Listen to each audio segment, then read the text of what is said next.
LoreWarrior Aerotech, Star-Lord class jumpship. The Star-Lord is the second largest jumpship class ever constructed. The vessel masses 274,000 tons, and its large Kearney Fukuda drive makes it capable of transporting 6 dropships across interstellar distances. Because the vessel is expensive to purchase and to maintain, very few Star-Lords are found outside of the armies of the successor states, a few large mercenary units, and only the largest of megacorporations. The Star-Lord has the classic long, narrow core commonly associated with the jumpship. Mounted onto the vessel's long cargo section are 6 structures, each containing a cargo bay able to hold 500 tons of goods. At the end of each superstructure, and facing away from the ship, is a docking hardpoint for dropship attachment. Unlike the hardpoints on many smaller jumpships, the Star-Lords are equipped with a special grappling system. This system operates by firing a set of large electromagnetic grapples when a dropship approaches to within close range. These grapples assist in keeping the approaching vessel in line for docking. When used on vessels of 10,000 tons or less, these high-strength grapples and cables can actually reel in the dropship. The electromagnets aren't strong enough to tow larger vessels, however. Small control booths located near each of the ship's 6 docking hardpoints operate the docking equipment. Next to each booth is a large cargo airlock leading into one of the ship's cargo bays, and each airlock has enough room to contain approximately 100 ton of cargo.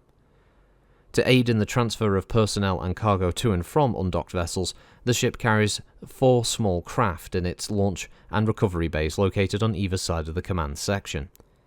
Each bay is equipped with a complete set of small craft repair equipment, allowing the simultaneous repair of up to 2 craft within a pressurized zero-G environment.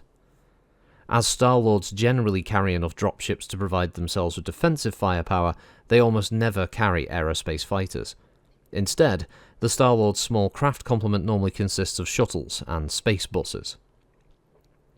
The Star-Lord's command section can accommodate up to 30 crew members in single occupancy rooms, which are considered to be among the finest crew quarters in the inner sphere. Each room is furnished with a bed, closet, desk and chair, a lounge chair, and a small automated food processing system, as well as a private washroom. In addition to standard crew accommodations, the Star-Lord has 50 additional rooms intended to give dropship crews a break from their cramped and uncomfortable living conditions. Sometimes additional junior crew members are assigned to extra rooms whose accommodations are more limited than the standard crew quarters.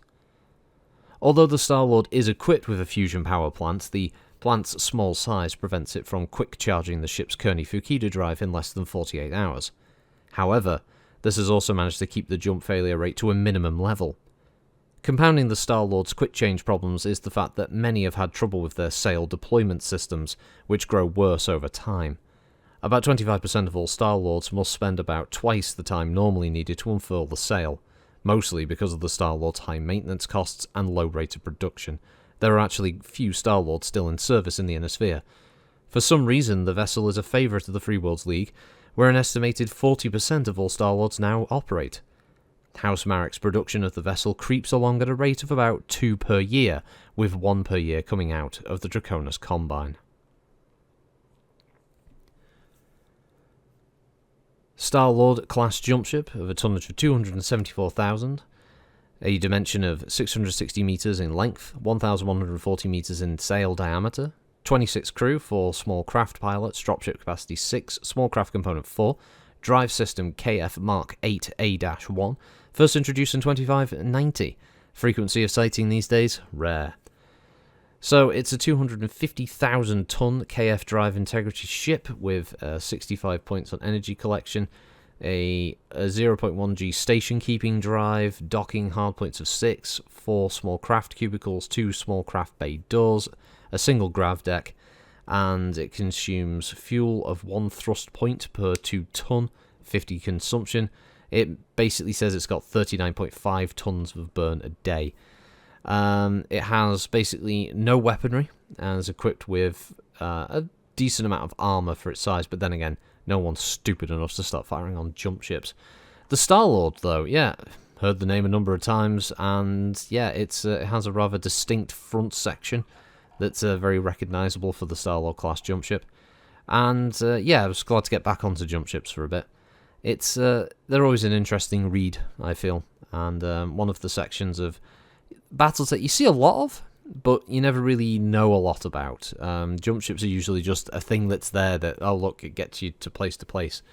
But yeah, the actual ins and outs of the travel and the actual design of these things isn't really as well covered because they're more of a means to an end, honestly, aren't they? I mean, it's not something that comes up very often, especially for a lot of players who are mech warriors, so outside of maybe some light role-playing elements or more of a tabletop role-play session that might feature the pilots moving around on a jump ship during travel, yeah, there's never really a huge number of opportunities to do anything much with these rather impressive vessels. I mean, they are integral. They are the very thing that keeps the entire Innisphere running, because otherwise people wouldn't be able to travel between the stars, they wouldn't be able to maintain such vast empires, everything would break down without your humble dropship and your humble jump ship, really.